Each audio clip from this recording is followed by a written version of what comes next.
নমস্কার। First coat হয়ে গেছে, কোটিং এবার সেকেন্ড কোট হচ্ছে। অ্যাকচুয়ালি ইটের সমস্যা থাকে, ইট আমা ইট থাকে।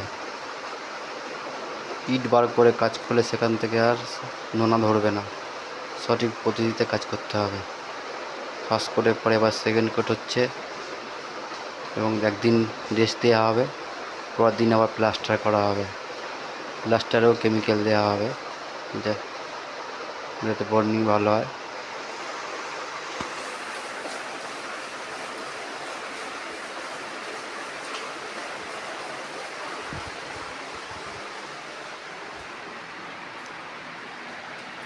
দেখুন ইটের কি অবস্থা। ইটের এই যে ইট আমা ইট দেখতে লাল হলে কী হবে, ইটের সেই স্ট্রেংথটা নেই, যার জন্যই ওই জায়গা থেকে রঙের চকলা উঠে যাচ্ছে, প্লাস্টারে ড্যাম্প এসে। ইট খারাপ বলে এই পরিস্থিতি হচ্ছে, যেখানে ভালো ইট সেখানে তো হচ্ছে না। পুরো এই ঘরে সব ভালো আছে, এই ইট খারাপ বলেই কাজটা হচ্ছে এবং কংক্রিট পর্যন্ত খারাপ হয়। আপনারা দেখে নেন,